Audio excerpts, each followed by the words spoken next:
SK कुकिंगमध्ये तुमचं स्वागत आहे। आज आपण खजूरची चटणी बनवतोय। आता मी पाव किलो खजूर घेतले आणि थोडासा पाव किलोचा पण अर्धाचा अर्धा चौथा भाग गूळ घेतलाय। एक छोटी वाटी भरून मी चिंच घेतले। आता कुकरमध्ये मी टाकते। कुकरमध्ये खजूर आणि गूळ हे टाकून दिले मी, इमली, चिंच, इमली गूळ आणि गूळ टाकलाय। आपल्याला गोड किती पाहिजे तेवढं त्याप्रमाणे टाका। आणि आता मी संधा मीठ येते ना, काळं मीठ, ते टाकलंय। साधं मीठ टाकलंय आणि काळी मिरी टाकली आहे। कुकरला लावून टाकलंय मी। आता 2 शिट्ट्या घेऊया आपण कुकरला।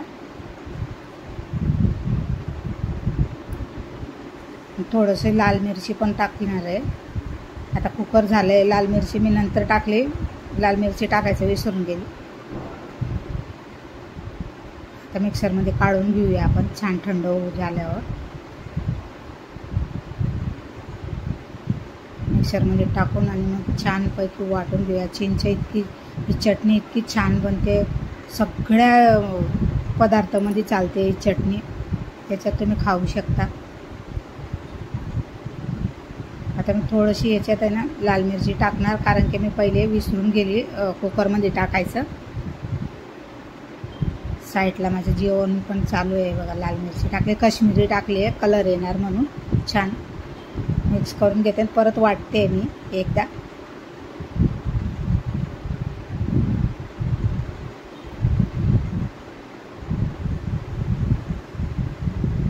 छान वाटून झाले पातळ।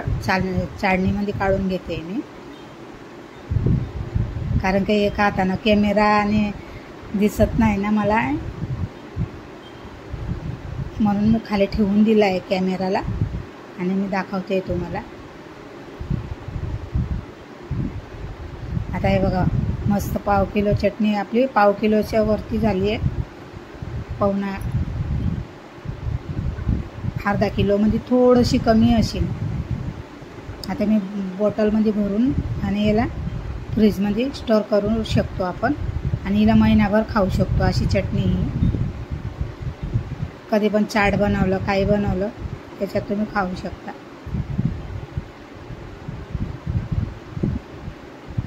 आता हिरवी चटणी बनवते। कोथिंबीर घेतले, अद्रक, लसूण, थोडासा पुदिना। आता हे सगळं वाटून घेऊया। पुदिना टाकते मी मिक्सरच्या भांड्यामध्ये। कोथिंबीर टाकली, कोथिंबीरचं प्रमाण जास्त ठेवायचं। अद्रक घेतले थोडं, 2-3 पाकळ्या, लसूण घेतलाय। आता हिला आपण छान बारीक वाटून घेऊया। 3 मिरच्या घेतल्या, तिखट तुमच्या हिशोबाने तुम्ही टाका। थोडीशी कोथिंबीर काढून ठेवली मी, जास्त झाली म्हणून। आणि आपल्याची चण्याची डाळ असते ना, आपली डाळ या चटणी बनवायची, ती टाकली आहे। आता आपण मीठ टाकतोय, नाही दही टाकली आहे। आता मी 2 चमचा दही टाकली।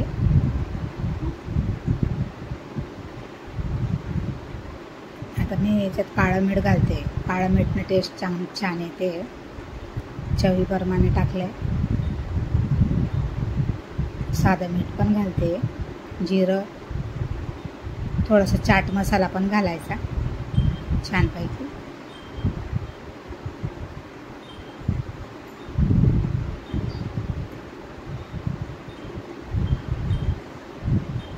थोडंसं पाणी घालते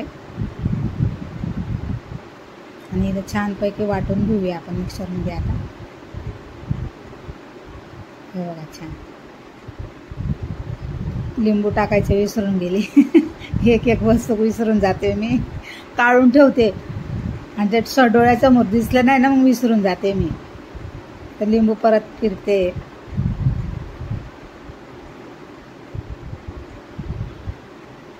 साईडला कापून ठेवलेलं, पण जेव्हा मी मसाला चटणीचा हे आपण कोथिंबीर वगैरे टाकलं ना मिक्सरमध्ये, तेव्हा टाकायचं विसरून गेले। तर आपल्या दोन्ही चटण्या तयार झाल्या आहेत। आता माझ्याकडे एक खाली डब्बा आहे श्रीखंडचा, त्या डब्यामध्ये ओतून ठेवते, ती स्टोर करून ठेवायचा। म्हणजे जेव्हा आपल्याला काही बनवायचं असेल, सँडविच वगैरे चाट बीट काही बनवायचं असेल, पटकन चटण्या काढून आपण खाऊ शकतो. त्या 2 चटण्या बनवल्या बघा छान.